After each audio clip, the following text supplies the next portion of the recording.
Berarti aku udah tahu metode apa yang cocok buat aku. Oke, klik. Dan terakhir, aku harus pecahin solusinya. Aku awalnya masuk sastra Jepang itu terpaksa. Oh no!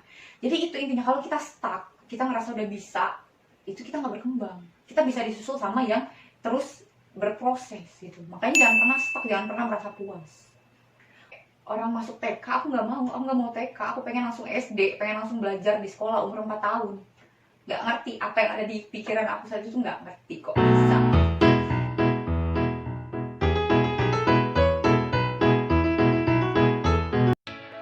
Oke, balik lagi ke bahasa Jepang. Jadi di bahasa Jepang itu ada 5 grade, 5 level tingkatan kemampuan. Yang pertama itu N5, level terendah. N4, N3, N2, dan N1 level paling atas ya. Teman-teman harus tahu sekarang kebutuhan teman-teman itu di level mana.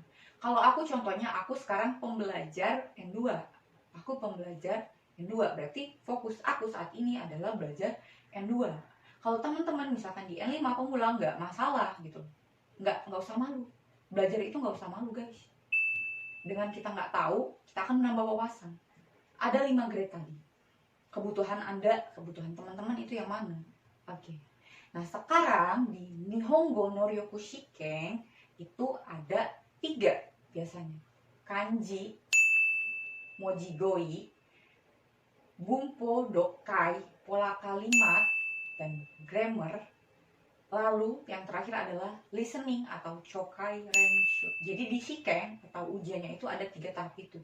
Kecuali N2 sama N1 itu dijadiin dua tahap, enggak 3. Nah, di bahasa, bukan bahasa Jepang aja nih, bahasa Inggris dan lain-lain itu ada 4 kemampuan.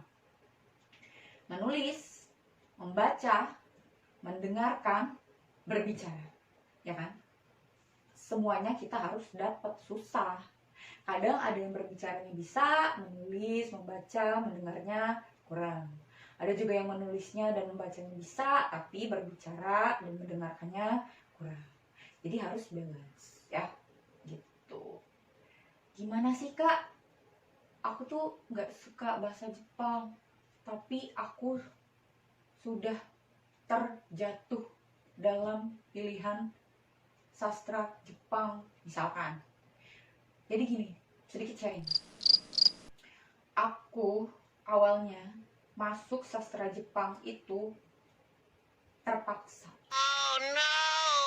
Dalam artian gini, aku dari kecil belajarnya bahasa asing ya. Bahasa asing yang aku pelajarin mungkin sama kayak temen-temen, bahasa Inggris. Dari SD, SMP, SMA, bahasa Inggris. SMA aku pernah belajar bahasa Jerman 2 tahun. Lalu belajar bahasa Arab 1 tahun. Itu doang. Bahasa Inggris yang dari kecil, bahasa Jerman 2 tahun pas SMA, itu dasar. Lalu bahasa Arab 1 tahun juga itu dasar. Ketika masuk kuliah, aku sudah lelah dengan semua kehidupan per-IPA-an dunia SMA.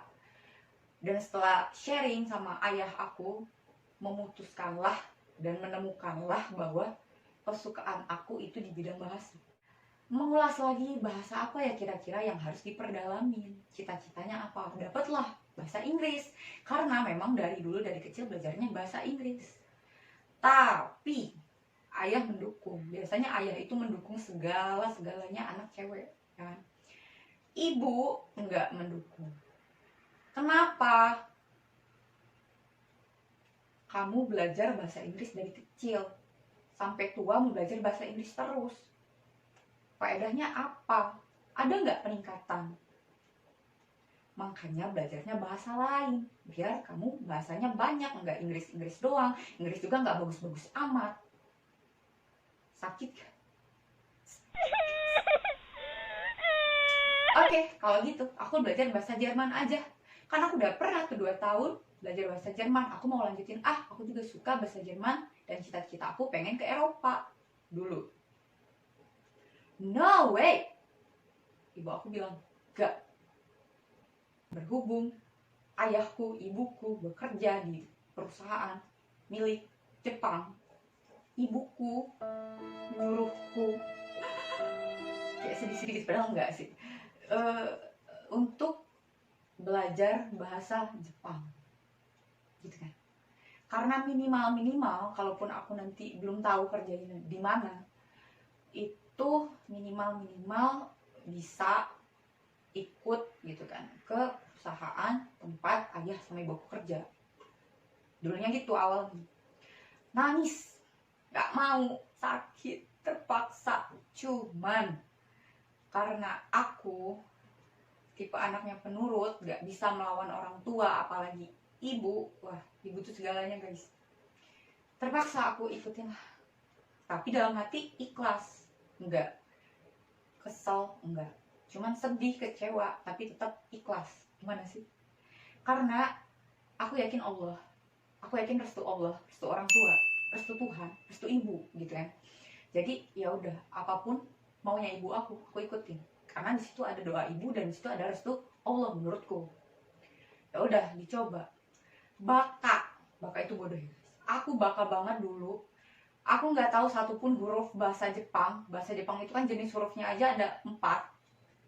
Romaji, hiragana, katakana, dan kanji. Satu huruf pun aku nggak tahu. Satu kata pun aku nggak tahu. Bahasa Jepang aku nggak tahu sama sekali. Ya nggak apa-apa. Kan nanti belajarnya juga dari awal, kata ibu. Oke, Mom. I'll do. Gitu.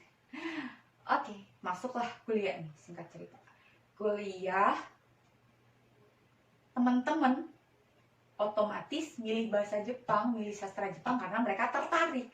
Mereka suka bahasa Jepang, mereka suka tentang Jepang, mereka pengen ke Jepang, dan mereka mungkin setidaknya pernah belajar bahasa Jepang. Ya, rata-rata semua seperti itu. Sedangkan aku paling bego, paling baka, belum tahu satu huruf pun mengenai bahasa Jepang, tuh buta banget. Oh no. Ketika belajar di kelas nih, sensei itu guru, ngasih pelajaran hari ini apa? Misalkan hari ini 10 huruf yang kita belajarin, ya kan? Kalau dasar pasti belajar dari huruf. 10 huruf kita pelajarin. Teman-teman aku sekali nulis, sekali baca hafal. Aku ya nggak bisa dong. Baru kenalan hari itu, gimana mau langsung memahami, ya kan? Kan ada proses. Teman-teman udah oke, good. Aku gimana dong? Tapi aku memunculkan prinsip teman-temanku bisa, ya aku harus jauh lebih bisa gitu. Teman-temanku mungkin udah pernah belajar, aku nggak boleh ketinggalan. Kalau mereka belajar sekali di kelas selesai dan bisa, aku nggak bisa, berarti aku harus 2 kali. Kalau 2 kali aku masih nggak bisa, berarti aku harus 3 kali dan seterusnya. Teman-teman belajar sekali aja pagi di kelas selesai, aku di rumah harus diulang lagi sendiri biar nempel ke sini. Karena malu teman-teman cepet, aku enggak. Tapi nggak ada yang nggak mungkin guys. Dari anak yang baka ini dulunya, emang sekarang yang nggak tahu satu huruf pun, aku ngejar dong. Keinginan aku ya harus minimal standar sama teman-teman yang udah jago semua itu. Udah jago bener, suka anime, suka Jepang. Wah, sugoi. Sedangkan aku buta satu huruf pun. Aku harus bisa mengejar ketinggalan aku itu. Mereka belajar sekali, aku 2, 3 kali gitu kan. Udah nggak ada yang nggak mungkin, belajar akhirnya ini nggak ada yang mengkhianati hasil tuh, nggak ada. Awalnya terpaksa, nggak ngerti apa-apa, tapi alhamdulillah ketika pemilihan beasiswa cum laude, aku terpilih jadi salah satu mahasiswa yang dapat beasiswa cum laude itu. Jadi cum laude itu ya teman-teman udah tahu IPK-nya di atas 3,50 waktu itu. Terus dapat beasiswa, kaget dong. Ya teman-teman yang udah belajar dari awal, udah tahu bahasa Jepang, belum tentu dapet. Sedangkan aku dan mungkin beberapa teman lain yang belum pernah belajar sama sekali itu alhamdulillah dapat, ya karena kerja keras gitu kan. Jadi itu intinya, kalau kita stuck, kita ngerasa udah bisa, itu kita nggak berkembang. Kita bisa disusul sama yang terus berproses gitu. Makanya jangan pernah stuck, jangan pernah merasa puas. Oke. Lalu ada next beasiswa, ini pemilihan siswa internship ke Jepang, waktu itu ke Hokkaido. Terpilihlah beberapa kandidat yang dari cum laude tadi, beasiswa pertama cum laude, dipilih lagi pakai tes dong, nggak semerta-merta dia udah cum laude tapi dia langsung terpilih, enggak. Dites, ada tes administrasi yang pertama, lalu tes tertulis, lalu tes wawancara. 3 tes, jadi 3 level. Level pertama itu lulus nggak, kalau nggak udah, kalau lulus lanjut ke tertulis, kalau tertulisnya lulus lagi lanjut, kalau nggak terus ke wawancara. Aku 2 kali ikut itu. Pertama aku di semester 3 ya, berapa sih, 3 apa 5 gitu, nggak lolos guys ya. Awalnya sih aku ego, aku nggak lulus, udahlah aku nggak mau ikut-ikutan lagi internship ke Jepang gitu. Di tahun berikutnya aku ditelepon lagi liburan semester, pulang kampung di rumah, nggak di kampus. Tiba-tiba mendadak senseiku telepon, Vira tolong kirim CV bla bla bla bla bla, mau diikutkan lagi tes internship ke Jepang, mau nggak? Kalau mau tolong hari ini segera, paling lambat besok deh, kata sensei. Mikir, aku kan udah nggak mau ya, karena aku udah pernah gagal, aku udah ciut gitu, nggak punya nyali lagi, pasti gagal lagi, karena aku ngerasa kemampuanku nggak bagus gitu. Terus nanya lah orang tua, balik lagi ke restu orang tua, gimana bu, gimana ya, Vira ikut gak? Ya ikutlah, kata ayah kata ibu. Kenapa harus nggak ikut? Tapi kan Vira pernah gagal, gini. Terus nggak punya nyali gitu loh, aduh, cemen banget. Akhirnya ya udah, intinya mah sekarang kirim dulu aja CV-nya. Memutuskan ikut atau nggak ikutnya nanti. Ya udah. Akhirnya aku kirim CV hari itu malam ke sensei aku, giri-giri karena besok terakhir aku kirim. Giri-giri itu mepet ya, apa ya? Oke, terus setelah aku kirim, ada rentang waktu seminggu gitu yang dipanggil lagi untuk tertulis dan wawancara. Oke, ternyata diikutkan.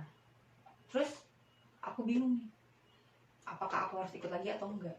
Awalnya enggak, ya udahlah, aku nggak mau ikut.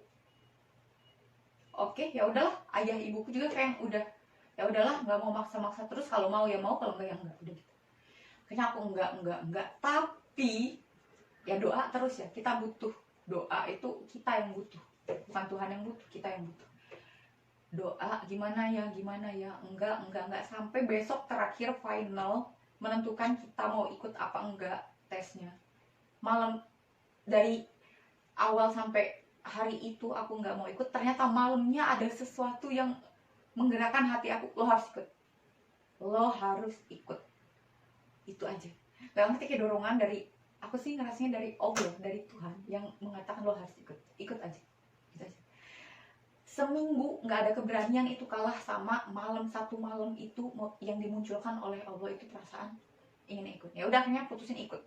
Ketika ikut, selesai tes bla bla bla bla bla, hasilnya nggak nyangka. Tapi di saat tes yang kedua ini, nggak kayak tahun lalu tuh, aku lebih percaya diri sih, lebih kayak ketika wawancaranya mulai paham gitu, kayaknya gue lolos nih, tapi nggak mau pedean. Ternyata alhamdulillah lolos internship ke Jepang, Hokkaido. Ya udah, jadi teman-teman, intinya itu nggak ada yang nggak mungkin. Kalian belajar dari nol, insya Allah kalau kalian berproses dan terus tekun, itu ada hasilnya. Makanya jangan males nggak apa-apa, cuma ingat lagi kebutuhan kalian itu butuh untuk suatu hal. Jangan benci, jangan. Kalau suka, bagus banget belajar, itu sih sharing sedikit. Kalau dulu sih ya, dulu itu aku masuk SD umur 4 tahun berapa bulan, nggak ngerti. Zaman kecil itu kayak suka banget belajar, sampai orang masuk TK, aku nggak mau TK, aku pengen langsung SD, pengen langsung belajar di sekolah umur 4 tahun. Nggak ngerti apa yang ada di pikiran aku saat itu, nggak ngerti kok bisa gitu. Nggak diterima dong, anak 4 tahun SD, kenapa nggak TK aja? Nggak mau anaknya TK, aku juga nggak ngerti kenapa. Coba aja, aku saat itu sampai sekarang pasti. Oke. Masuk 4 tahun lebih itu nggak diterima. Akhirnya percobaan. Ya udahlah, nangis semua sekolah itu, nggak ngerti lagi. Diikutin doang sama kepala sekolahnya, ikut belajar, ikut kegiatan semua tuh ikut. Cuman percobaan, kalau aku nggak mampu, aku tahun depan tetap kelas 1 SD lagi. Jadi kelas 1 SD-nya 2 tahun. tadinya jadwalnya gitu. Tetapi setelah pembagian rapor hasil belajar, alhamdulillahnya langsung dapet. Kalau dulu tuh istilahnya ranking ya, udah rankingan gitu langsung masuk. Dulu 5 besar, langsung dong naik kelas 2, nggak jadi satu SD-nya 2 tahun nggak jadi gitu. Tapi guys, semua orang itu berubah. Jadi dia yang sayang sama kamu sekarang belum tentu sayang sama kamu nanti. Enggak, back to the topic ya. SD, SMP ya, mungkin SMA lah terakhir aku suka belajar. Sampai lulus SMA itu tadi kayak aku bilang, kayak aku sudah lelah dengan dunia pembelajaran ini. Ya masuk kuliah, ya udah sih. Tapi harus ingat, sampai akhir hayat pun kita harus tetap belajar. Karena belajar adalah kebutuhan dan membuat kehidupan kita menjadi lebih baik. Itu aja guys, sharing hari ini. Kalau ada yang mau ditanya-tanya silahkan boleh. Fira Syafira. Boleh komen langsung di YouTube atau boleh juga follow DM Instagram aku di Fira Syafira. Bye bye. See you on the next video. Semoga video ini sedikit bermanfaat. Nggak sedikit ya, harus banyak bermanfaat.